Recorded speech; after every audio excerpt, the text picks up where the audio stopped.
श्री वल्लभाधीश की जय। आज अपन देखेंगे फर्गुल सिद्ध करने का प्रकार। सबसे पहले कल जो गद्दल सिद्ध की थी, तो वो गद्दल ठाकुर जी को किस प्रकार से धरें उसके बहुत मैसेज आए थे, तो वो मैं आपको बताता हूँ। अभी ये यहाँ पे सामने चित्र जी हैं। अब वो मानते हैं कि चित्र जी और ठाड़े स्वरूप के पीठिका तो एक प्रकार ही, पीठिका तो ऐसी ही होती है रेक्टेंगल। तो ये पीठिका के ऊपर ही पूरी जो है गद्दल अपन धरते हैं। शायद ये माप की ना भी हो, क्योंकि वो तो मैंने अपने ठाकुर जी के माप की बनाई थी। तो किस प्रकार से धरें, तो देखिए ये गद्दल है। गद्दल को मैंने उसके ऊपर तुई वही भी चढ़ा दी है और पूरी हमने गद्दल तैयार कर ली है।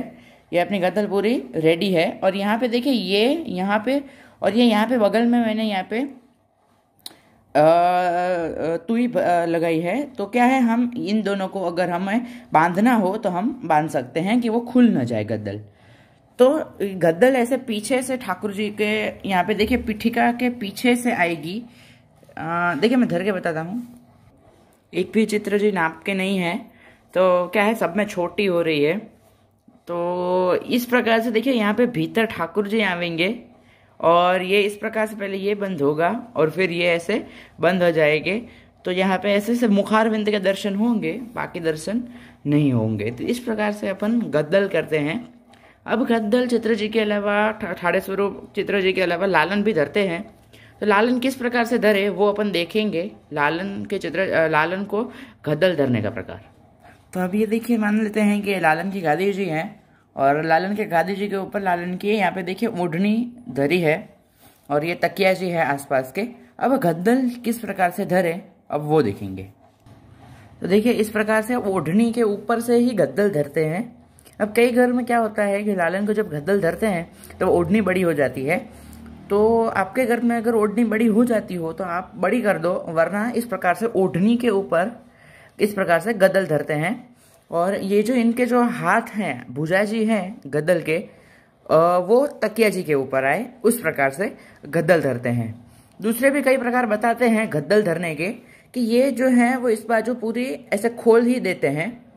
देखिए इस प्रकार से पूरी ऐसे खोल कर ही धरेंगे और लालन पूरे यहाँ पे भीतर समा जाए, उस प्रकार से गद्दल धरते हैं। देखिए इस प्रकार से पूरी खुली हुई गद्दल आती है और भुजा जी वाला जो हिस्सा है वो तकिया जी के उस पार चला जाता है। देखिए इस प्रकार से। और यहाँ पे भीतर हम लालन का स्वरूप पधराते हैं यहाँ पे। तो क्या है, लालन के ऊपर से आए तो लालन को बिल्कुल भी शीतलता का अनुभव ना हो, इसलिए इस प्रकार से गद्दल धरते हैं। लालन की गद्दल में ये छोर ना हो बंद करने की तो फिर चलता है, बाकी बंद करने की तो ठाड़े स्वरूप में और उनको ज़्यादा, क्योंकि उनकी तो फिर खुल जाएगी गद्दल, इसलिए वे बंद करके धरेंगे। तो इस प्रकार से लालन को गद्दल धरी जाती है। लालन के गादी जी के ऊपर ही गद्दल धरते हैं। बाकी श्रीअंग के ऊपर तो गद्दल लालन को नहीं आती है, क्योंकि इतनी छोटी गद्दल नहीं होती है। बाकी कुछ लोग पूछ रहे थे कि मदन मोहन लाल के गद्दल किस प्रकार से होती है। तो मदन मोहन लाल भी गद्दल तो इसी प्रकार की धरेंगे, पर उनको जैसे कैसे पीठिका के ऊपर, उनकी पीठिका तो बिराजती नहीं है मदन मोहन लाल में। तो जिन भी स्वरूप की पीठिका नहीं बिराजती है, तो वो उनके जो पीछे के जो क्या बोलते हैं शोल्डर है, उनके शोल्डर के, उनके कंधों के ऊपर से गद्दल ऐसे पधराते हैं। देखिए जैसे मान लीजिए कि ये शोल्डर हो गई, तो इस प्रकार से धरते हैं। देखिए यहाँ पर ऐसे ऐसे पीछे से धरते हैं। कई घरों में कैसे होता है कि अगर मानो जो पीछे जो पिठक का तकिया होता है, मान लीजिए पिठक का तकिया है, तो पिठक के तकिया के ऊपर से उनके भुजा जी ऐसे आगे की तरफ रहते हैं कि जहाँ पर ठाकुर जी विराजते हैं, वहां पर इस प्रकार से ऐसे धरते हैं गद्दल। कई जगह पे पिठक के तकिया पर आते हैं। एक दो जगह मैंने देखा है कि उनके कंधों के ऊपर से ही गद्दल डालते हैं। तो वो सिर्फ शयन में, श्रृंगार में पिठक के तकिया पे से, मंगलाचरण और शयन में इस प्रकार से धर सकते हैं।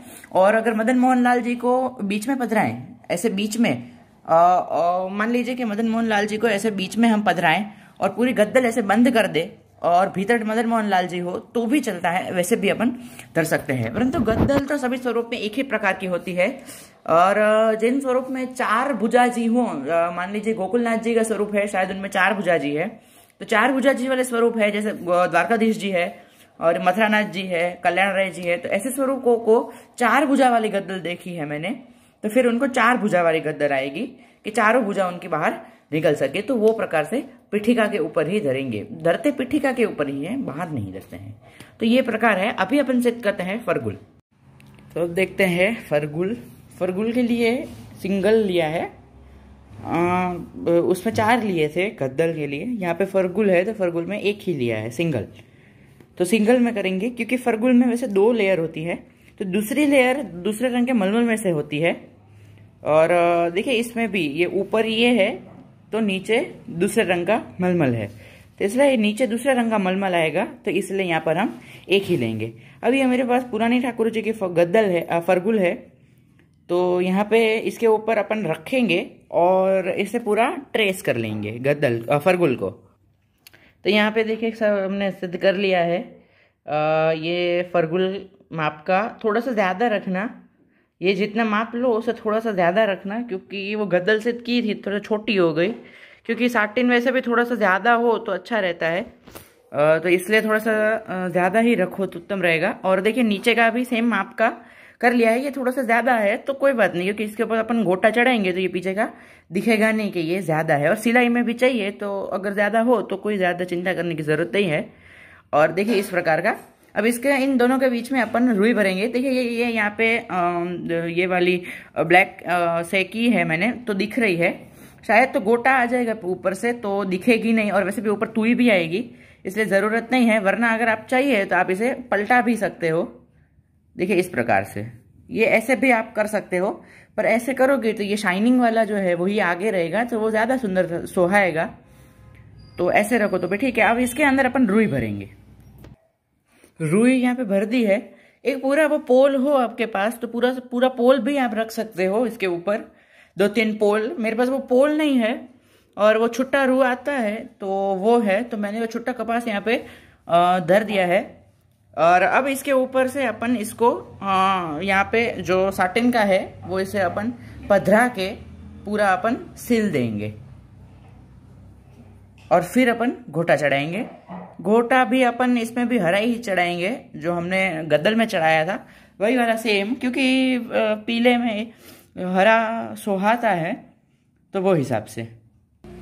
तो यहाँ पे पूरी फरगुल हमने सिल दी है। देखिए यहाँ पे पूरी फरगुल हमने सिल दी है। अब हम यहाँ पे हरा घोटा चढ़ाएंगे, यही वाला जो पिछले में चढ़ाया था उसी प्रकार से यहाँ से ऐसे डबल करके, यहाँ से ऐसे डबल करके चढ़ाएंगे। आपको रेफरेंस के लिए दूसरा लेना हो तो देखिए इसमें भी ऐसे ही ये वाला जो घोटा है यहाँ पे, ये देखिए आपको कलर कौन सा दिख रहा है, देखिए ये यहाँ से डबल करके, तो क्या है कि ये फिनिशिंग आएगी। वरना ये देखिए ये साटिन के भी ये निकल रहे हैं, और फिर ये भी मलमल है इसके भी निकल रहे हैं, और रुई भी कहीं कहीं से बाहर निकल जाएगी, तो फिर अच्छा नहीं दिखेगा। तो इसलिए यहाँ पे फिनिशिंग के लिए अपन ये करेंगे तो अच्छी फिनिशिंग आएगी। फिर इसके ऊपर अपन तुई चढ़ाएंगे। तो देखिए ये हमने सिद्ध कर लिया है, घोटा बोटा सब चढ़ा के अच्छे से अपन ने यहाँ पे सिद्ध कर लिया है। तो ये अपना फरगुल है, ये तैयार है।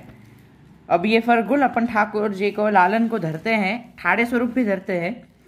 तो अब मान लीजिए कि ये लालन के गादी जी है, तो ये गादी जी पर अगर बीच में भीतर लालन होंगे, अगर मान लीजिए कि ये यहाँ पे लालन है भीतर, और ये लालन मान लेते हैं, तो ये लालन को ऐसे ऊपर से लेकर यहाँ पे ऐसे धरेंगे।